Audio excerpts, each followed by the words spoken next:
Даниела Ангеловска и Александар Петров се годинешни невеста и зет на шопската свадба која по втор пат денес и утре се одржува во кратовското село Куклица.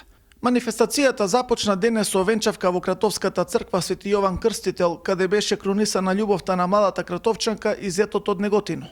Сум гледал галечка свадба, ама не сум почувствувал како е. И сега го видов вистинскиот момент како е да бидеш во народна носија и една ваква шопска бава свадба да се направи. Свадбените обичаи започнаа попладнево, а ќе продолжат утре на локалитетот Скаменета свадба во Кратовското село Куклица. Таму со зурли и тапани ќе бидат пречекани младоженците, а се очекува голем број гости од земјава и соседните држави да бидат сведоци на старата шопска традиција. Организатор на манифестацијата е Сдруженијето Етно Ризница, а кумови на младоженците им станаа полскиот амбасадор во Македонија Јацек Мултановски и организатор на манифестацијата Драган Митевски.